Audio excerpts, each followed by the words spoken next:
अफसाने ज़िंदगी बनाते हैं और ज़िंदगी अफसाने बनाती है। और इन अफसानों के खेल का मैं बस एक रेफरी हूँ। एक लेखक। मैंने नहीं सोचा था कि मैं कभी एक लेखक बनूंगा, मगर सब इन आँखों का कसूर है।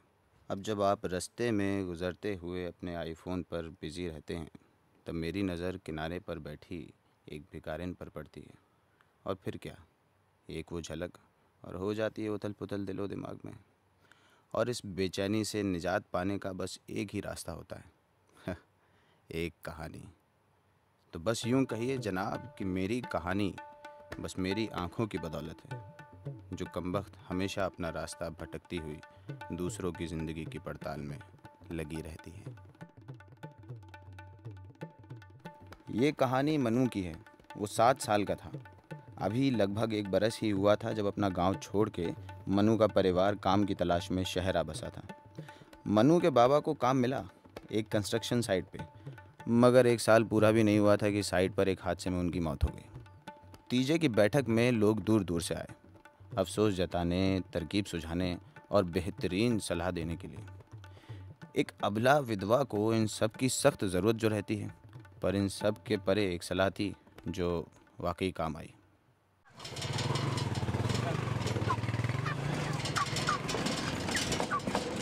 मनु अब बड़ा हो गया था, घर का एकमात्र मर्द। उसे अब जिम्मेदारी उठानी थी। स्कूल की पढ़ाई से अब काम चलने वाला नहीं था। उसके मकान मालिक कुरैशी चाचा उसके लिए काम लाए थे। उनके भतीजे की मीट की दुकान में मददगार की ज़रूरत थी। आज मनु का काम पे पहला दिन था। अब ये तुम्हारे पास ही रहेगा।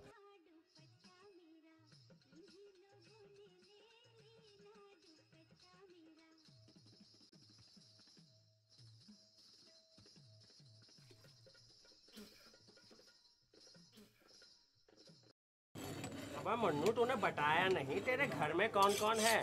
कोई भाई बहन है? हाँ बहन है। कितने साल की है? पता नहीं। अबे जन्मदिन कब आता है उसका? वो क्या होता है? जन्मदिन नहीं पता? अबे जिस दिन ये चूजे जैसी आंखें खोलते हैं ना, उसे कहते हैं जन्मदिन। अबे ये क्या?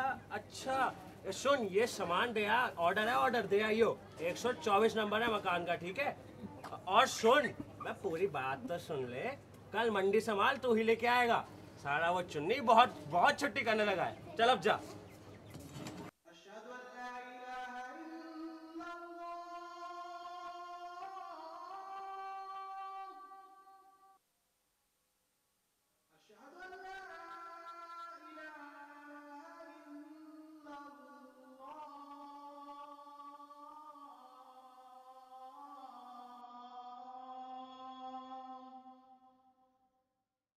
मुर्गी दे दो। अंदर से ले ले।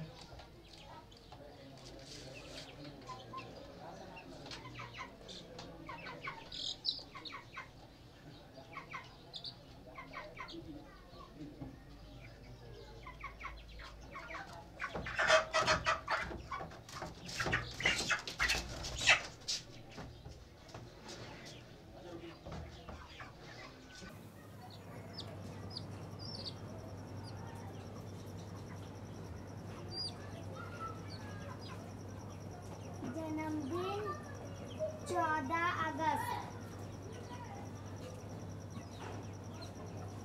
नाम गप्पू।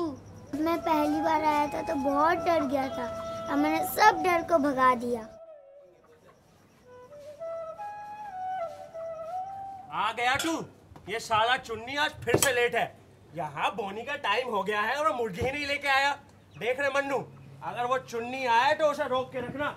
मैं जरा घुसल खाने होके आ रहा हूँ, ठीक है? आज तेरा जन्मदिन है इसीलिए मैं कुछ लाया हूँ, देख। अरे भाई मन्नू, असलम भाई दिखाई नहीं दे रहे। खैर, खान साहब की बेटी का जन्मदिन है, स्पेशल ऑर्डर आया है, चल फटाफट मुर्गी देती। मैं मुर्गी नहीं काटता। अरे कभी ना कभी तो काटनी है, चल फटाफट दे, मुझे बहुत काम है। अरे हसन, अरे कैसे हो मियाँ? बड़े दिनों बाद दिखाई दिए। अच्छा हुआ भाईजान आप आ गए, इसे कब से कह रहा हूँ मुर्गी दे दे, देता ही नहीं। अरे बच्चा है मियाँ, बच्चा है, समझता नहीं है, मुर्गी से दोस्ती कर बैठा है। अरे अब कैसे समझाऊं कि इंसान अपनी अपनी रोटी से ही दोस्ती करेगा तो तोड़ेगा क्या? अरे मन्नू, मुझ पे इल्जाम मत लगा। बहुत दिन बचाया तेरे गप्पू को, पर अब अगर चुन्नी ही नहीं आया मुर्गी लेके तो इसमें मेरा क्या कसूर?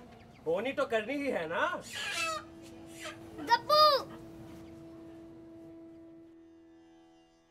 उस दिन वो सोच के गया था कि वापस कभी नहीं लौटेगा, पर जिंदगी ऐसा होने कहाँ देती है। मुन्नू बेटा, ये जरा 4 मुर्गी काट के दो जनाब को फटाफट। अभी देता हूँ चाचा।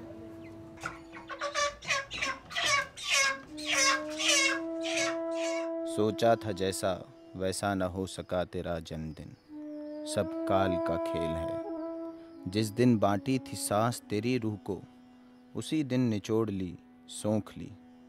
किसी का तोहफा बनकर तू चली गई, और मैं जो लाया था तोहफा ले आया मौत का पैगाम उस दिन। कैसा था ये जन्मदिन, कैसा था ये जन्मदिन।